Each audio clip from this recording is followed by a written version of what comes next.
Assalamualaikum warahmatullahi wabarakatuh. Perkenalkan, kami dari kelompok toksikologi yang beranggotakan saya sendiri Lina Apriliani. Saya Luli Anggita. Saya Misi Arbila.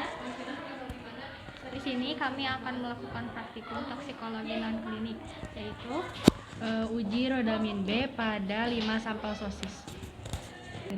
Adapun tujuan dari praktikum ini yaitu untuk mengidentifikasi ada tidak adanya rodamin B pada sampel sosis dan dengan metode KLT dan spektrofotometer.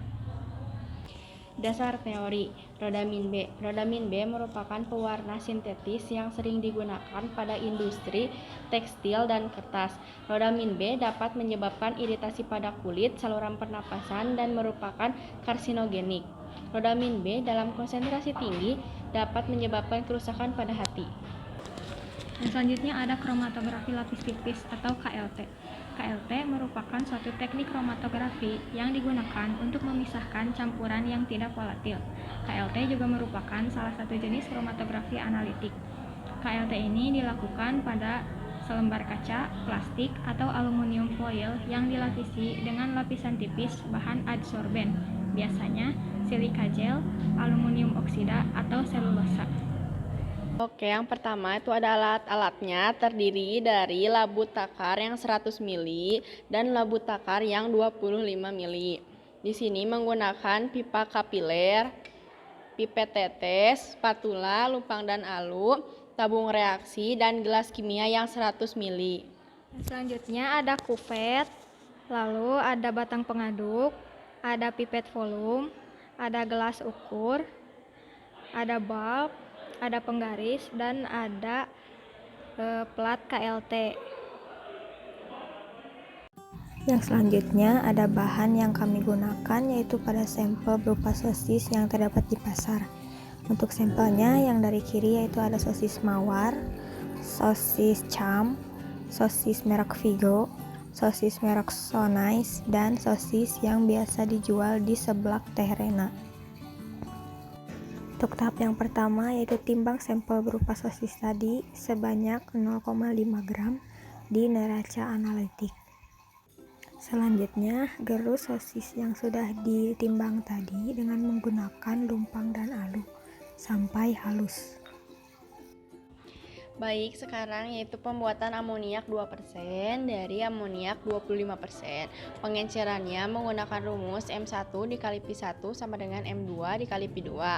M1-nya yaitu 25%, Pi1-nya yang akan kita cari. M2-nya yaitu 2% dikali 100. Pi1-nya yaitu 2 dikali 100 dibagi 25. Nah, Pi1-nya yaitu 8 mili. Untuk yang selanjutnya, masukkan amoniak 25% sebanyak 8 mili sesuai dengan perhitungan tadi. Hal ini juga harus menggunakan sarung tangan dan juga harus dilakukan di dalam lemari asam.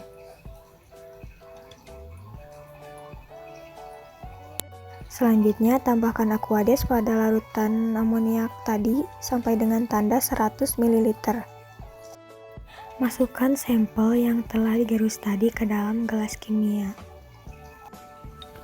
Lalu, tambahkan larutan amoniak 2% tadi sebanyak 10 ml. Lalu aduk sampai homogen dan tercampur rata. Setelah tercampur, lalu masukkan larutan tersebut ke dalam tabung sentrifuge dan jangan lupa diberi label agar tidak tertukar. Lalu tahap selanjutnya kita putar dengan menggunakan sentrifuge dengan kecepatan 3500 rpm dan waktu selama 15 menit. Masukkan tabung sentrifuge tadi secara berseberangan, lalu tutup dan nyalakan. Selanjutnya yaitu pembuatan eluen sebanyak 20 ml. Eluen dapat dibuat dengan N-butanol, asam asetat, dan air dengan perbandingan 40 berbanding 10 berbanding 50. Maka untuk pembuatan N-butanol dalam eluen 20 mili dapat dihitung dengan 40/100 dikali 20, maka hasilnya 8 mili. Dan untuk asam asetat bisa dihitung dengan 10 dibagi 100 dikali 20 sama dengan 2 mili. Dan untuk air dapat dihitung dengan 50 dibagi 100 dikali 20 sama dengan 10 mili. Selanjutnya membuat eluen. Yang pertama, masukkan dulu butanol sebanyak 8 mili ke dalam gelas kimia sesuai dengan perhitungan yang telah dilakukan. Selanjutnya penambahan asam asetat.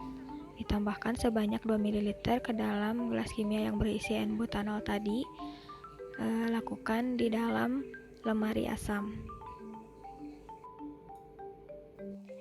Setelah selesai sentrifuge, kita angkat tabung sentrifuge.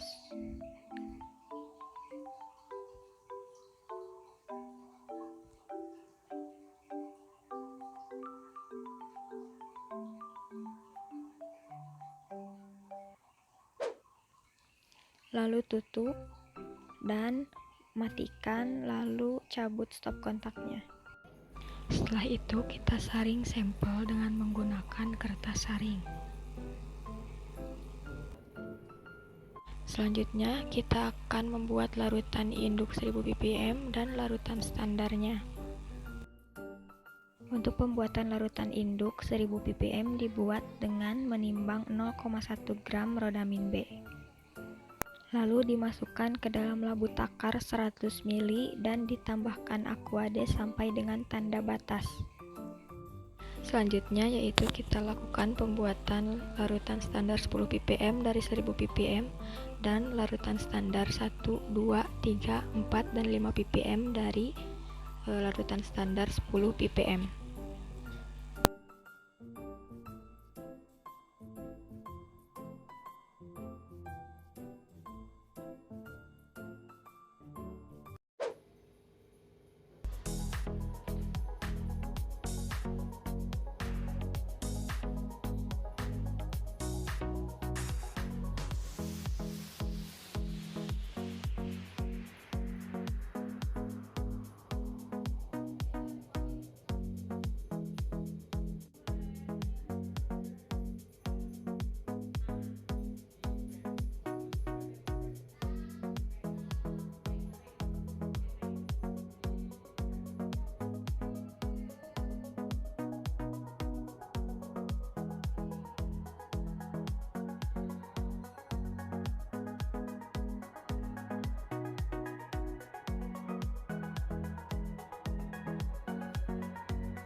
Pada praktikum rodamin B dapat disimpulkan pada sampel B mengandung rodamin B sebanyak 0,01811 mg Dan sampel C mengandung rodamin B sebanyak 0,7614 mg. Baik, sekian dari kelompok kami. Mohon maaf bila ada kesalahan. Wabillahi taufiq wal hidayah. Wassalamualaikum warahmatullahi wabarakatuh.